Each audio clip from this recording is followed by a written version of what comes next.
All right, all right, all right. How you feeling, man? You feeling good? Good. How are you, Big O? Very good. Somebody, bro, on the chat board says, Big O, it's crazy. People say Tua's a product of great receivers, yet all his receivers that left Miami are having their worst careers in Parker, Gesicki, Sheffield, etc. Plus, isn't Tyreek playing better than he ever did in Kansas City? So the question is Tyreek playing better than he ever did in Kansas City? For you, it's just a comment he made, and actually, if you think about it, he's just a productive player, and people that play with Tua will be productive players. That's all. I don't think it's. I think we're past that already at this point. You know what I mean? It's just at this point, if you're picking on Tua's play, brother, there's something wrong with you, right, Joe? I mean, that's kind of crazy that anybody thinks that he's a product of the system or something like that. Yeah, I mean, obviously there were a couple of throws that Tua would like to have back from the last game, but overall he continues to play well in general. Yeah. Listen, it's a similar system to what San Francisco is running, and we see that Brock Purdy is number 1 in the NFL in passer rating, and Tua is 2, at least the last time I checked. And so the system is a factor here. We can't say that it's not a factor. Clearly, this system is but Garoppolo was never that. Garoppolo was never that. He was among the league leaders in passer rating, and people said that it was, fraudulent. So we can't dismiss the system. We can't dismiss the player. Right, but Garoppolo has not played at the level of those guys, because he doesn't make the consistent throw like these guys do. And that's where I give Brock Purdy a lot of credit, because in the end, you still have to make the right decision and the right throw, and the ball placement has to be there, and the toughness has to be there, because you're going to have to wait at times. You're going to have to take some hits. And so to me, that's where I give Purdy and Tua a lot of credit, is that their consistency is what makes them real good. And it's not the system, because then anybody could do it. And I'm sorry, not anybody reads, reacts, delivers accurately, down in and down out. That's a gift that these guys have. Some guys can do it and some guys can't, dude. They flinch. They just wait a millisecond and that ball's too late. I give Purdy and Tua a lot of credit. They are, constantly on target and on time. Anticipating, yeah. When you watch the film, you see that the ball is out, like on that Jalen Waddle touchdown, and the left side of the end zone, and then Tua scrambles to his left. It's a broken play, and the ball is out well before Jalen is where he's going to catch it. And obviously that's the role of any quarterback, but Tua and Purdy, yes, both have excellent anticipatory throwing skills, which is something that 17 never had here. He can never anticipate throw guys open. No, he can never do any of that. Cam Newton can't do that. Lamar Jackson doesn't do that. That's what takes you to that next level. Those guys that are able to see the game differently than the rest of the guys, because they're watching it in a different dimension, because they're able to see everything happening before it happens, which is freaking stupid. But all these other guys that are super gifted, they wait for the receiver to break, and then they've got that gun, so they're able to throw it in there. You know what I'm saying? And so when you can rely on your God-given ability, that's great. But the problem is that's not always going to be there for you. If you don't have anticipatory skills, you're going to fail in some plays in this league, because you're going to need them. You're going to have them, unfortunately. No, and if Tua stays healthy and plays 15 or more games this season, the Dolphins are going to have a difficult decision to make in terms of how much money and how many years and how much guarantee. Yeah, all quarterback decisions are difficult, but the one that complicates things for Tua is obviously the concussion history, as along with the other body part injuries. Well, what do you do? What do you do? You just say, oh, you know what? All right, $52 million per year for 4 years. We're good to go. It's an easy decision, Joe, if he's playing like he's playing now, Now he's no longer putting a shoulder into somebody, no longer hanging on to the ball for 4 or 5 seconds and trying to play hero ball. He's throwing it away. He's sliding. He's doing what Breeze did, what Greasy did, what all these other smaller quarterbacks normally did for all their lives. But they all get hurt. They all get hurt. Anthony Richardson gets hurt. They all get hurt. No, but Anthony Richardson. They all get hurt. The question is, when Tua gets hurt, is the fear that it's going to be significant. And you're right. There was a play down near the Dolphins goal line. Tua rolls out to his left. He's under pressure. He throws it at the feet of a receiver. Smart play. Smart play. He's playing generally smart. A couple of bad decisions, but that happens. Well, that's every quarterback. But every quarterback is going to get. This I'm past not week, wishing this. Yeah. This past week, he got cute. He did not respect them. So he was pushing some things. He was forcing balls where and he it was should. The linebackers. It was the linebacker. That the position that gets to us sometimes is the linebacker. The linebacker who's floating, the linebacker who's dropping, the linebacker who's drifting into a zone that Tua doesn't expect. So that's something he's going to have to monitor moving forward. Yeah, he forced a couple this week, I would say, and I was like, come on, bro, relax. But I think they were so confident that they were so much better than this team that they could take some. He felt like he could take some extra chances, which he shouldn't have. But it is what it is overall. But I would sign him if he's playing like this, he can play forever. I have no problem with this Tua right now. This is the Tua that I wanted to see. The Tua that you can make the decision, and bro, if there's nothing there, kill the play, man.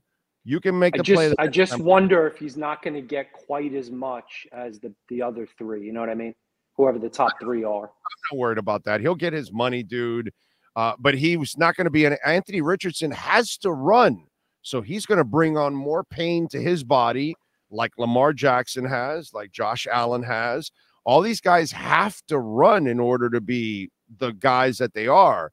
Whereas if you're a pure pocket passer, you can kind of control your environment more often than not. The only time you can't control it is when a guy completely breaks free. Unblocked. He's going to get hit blindside. It's going to happen. Right. It's going to happen. Right. It's going to happen. Austin Jackson's been very good, but somebody's going to run around. Austin Jackson's been very good, but someone's going to run around him and drill to him. Yeah. I'm not wishing this. It's football. This is going to happen. Yeah. It's going to happen. For sure it's going to happen. But, overall, he's controlling his environment like most quarterbacks can, as long as you get rid of it quickly or make the right decision when the play isn't there. And I give him a lot of credit that he's been able to do that. Is this a game where you see Chris Brooks? Because you figure a Chan is out, so now Ahmed isn't completely back yet, but you'll give him some carries. Jeff Wilson, you're activating. You're not going to give him a bunch of carries. Brooks was blocking his ass off this past week. So, and it's Carolina. It's a bad team. So maybe you give a couple carries to the other guys to get them a little bit more acclimated and get back into the groove. But could this be a game where Brooks is the guy that backs up Mostert?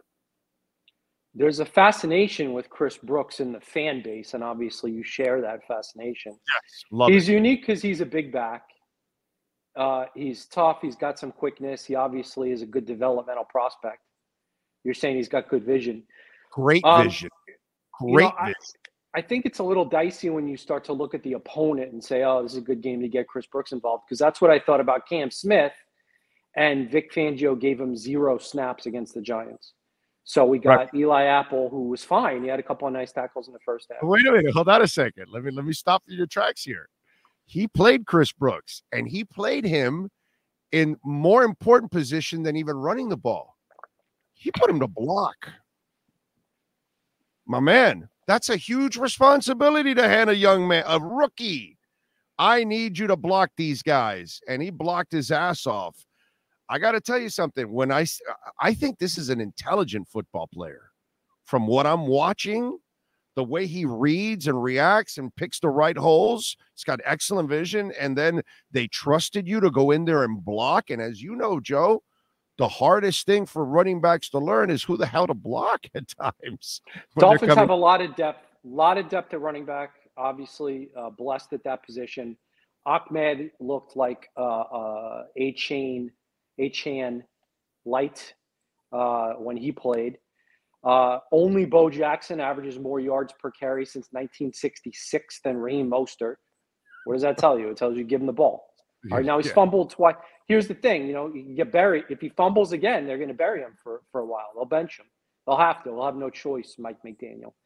Yeah. And then Jeff Wilson averaged 4.9 yards per carry last year. So, I mean, listen, they're blowing teams out of the water in terms of yards per rush and yards per game. And it's not just the running backs, it's the offensive linemen. You see these guys blocking 25 yards down the field. You can read about it, and the tape don't lie. I posted a video clip of Austin Jackson, Connor Williams, 25 yards down the field, blocking for Jalen Waddle. So it's fun to watch. It's impressive. And on that 76-yard touchdown run from Chan, if I lose 10 pounds, I could have run through there. Got to lose 10 pounds first. Where are you going to lose 10 pounds? I've been eating too many cookies. They bring in the red velvet cake. We got all kinds of birthdays. This I'm guy like Ryan Fitzpatrick. This guy's full of shit. He has no fat on him. He doesn't have 10 pounds to spare. Okay? I have 10 pounds to spare in my arm. Okay? He's a liar. Okay? He's in great shape. All right? This guy may have like a 1% of body fat probably. Okay? Not during the season. They bring out the chocolate chip cookies, the key lime pie, the peanut butter cup ice cream. It's tough. I envy this guy. He keeps in great shape. I have no discipline. He has all the discipline. Clearly. No discipline once the football season kicks off and I'm running through an airport grabbing a pizza. Compared to me, you are West Point compared to me, my brother. Okay. Chan, what do you know? What do you know?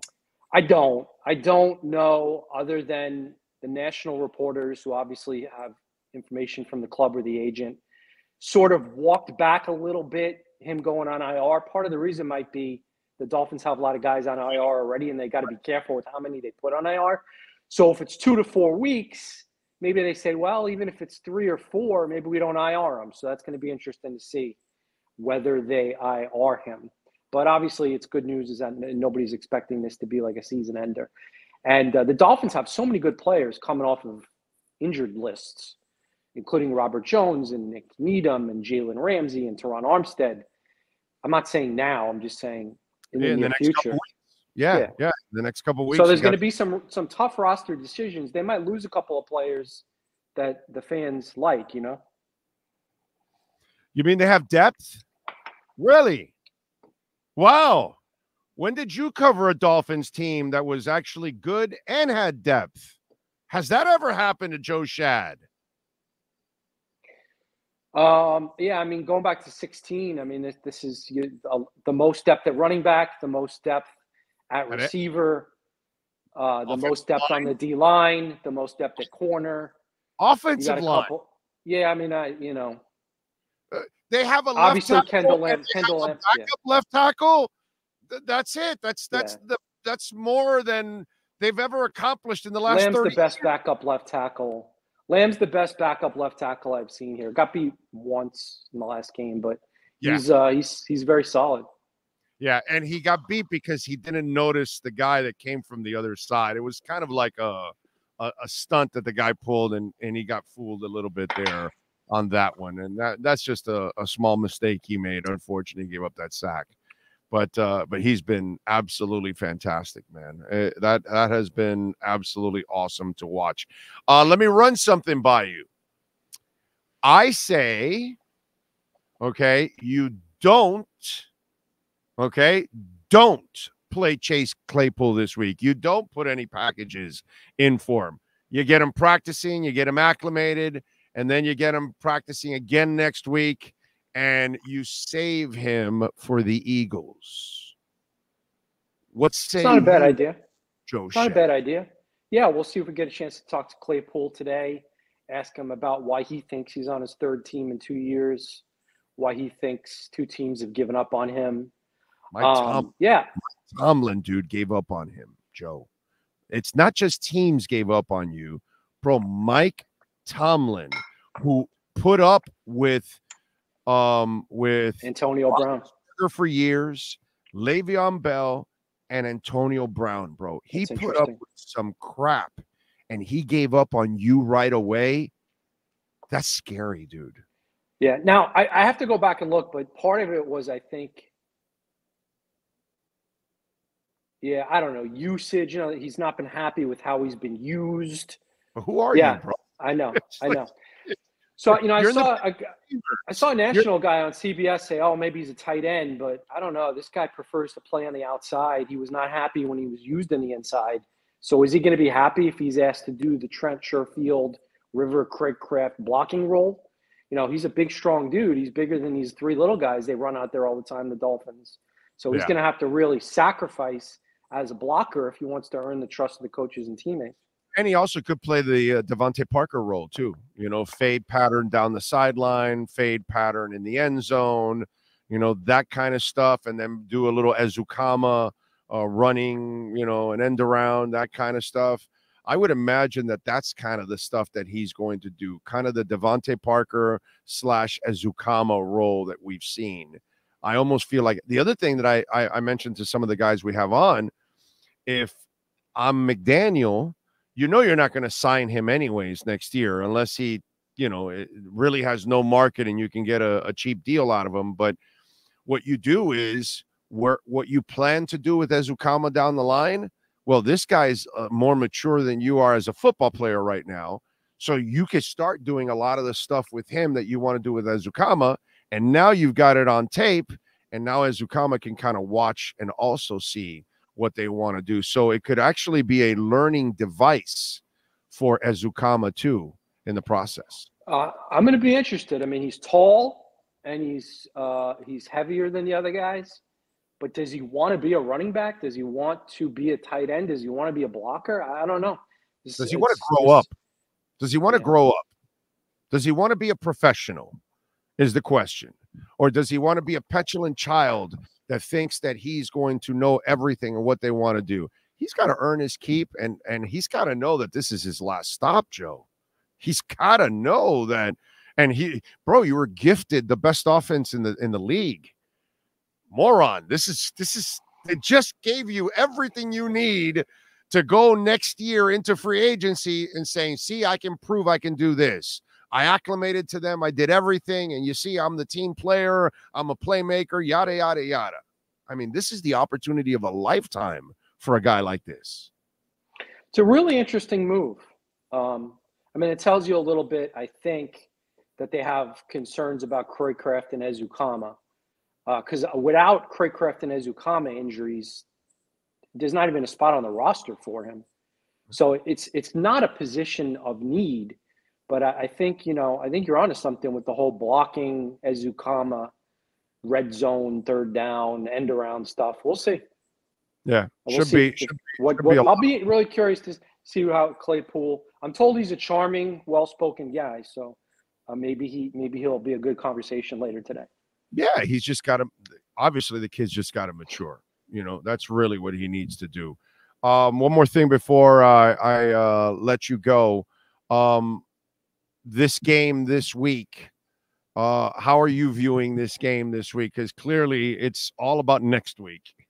That's the measuring stick. That's what we, you know, so. By the way, Schefter says Achane to IR, so 4 weeks for Achane. Unfortunately, he's going to miss Kansas City and Philadelphia. Yeah. I haven't gotten it confirmed at all. But I mean, if Schefter has it, it's right, so. Yeah. Did he say what the injury is? No, I just saw the tweet that said IR.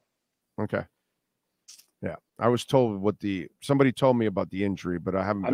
I'm assuming it's a knee sprain, correct? Some type of sprain or scope. It's a sprain or a scope. I was told it's a ligament sprain, but I have not been able to confirm. I got you. That it's a ligament. Yeah, I mean, maybe McDaniel will tell us today that yes, it is a sprain. That would not require surgery, right? Ligament sprain. Right. Usually. Right. Yeah. Okay. So no surgery sprain. Yeah, that would be good. Yeah. Because that's what but again, I haven't been able to confirm it, and it's It's not a source I've ever used. I got you. And so my problem with all of that, so I haven't been able to confirm. But I tried. I've tried to confirm, but bro, the injury stuff, they don't like. In that building, they don't like playing around with the HIPAA stuff, man. They kind of stay away from that. HIPAA's not the right. HIPAA's not the right word. Oh, it's not. Because what is? Well, no, because the players sign away the right for the team officials to discuss their injuries publicly. So they're not protected by any privacy rules. It's just a competitive advantage thing. If they choose not to disclose injury information, it's for competitive reasons, not for any privacy reasons. Unless, I mean, sometimes a coach will say, oh, I don't think the guy's injury info should be out there. But it's like, well, why not? He's a professional athlete. There's injury reports. Right. Yeah. No, you know what?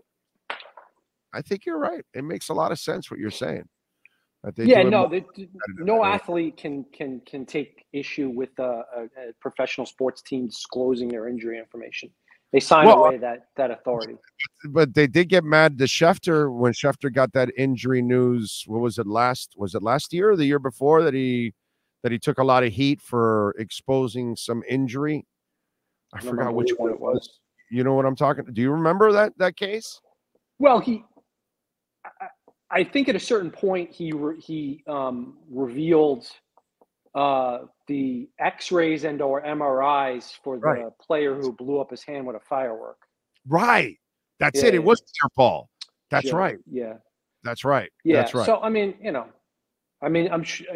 Schefter probably would take that one back and say, you know what, I didn't need to reveal the X-ray or the MRI. I believe that's what happened. I have to go look it up. Tell us what you got going on in the Palm Beach Post, my friend.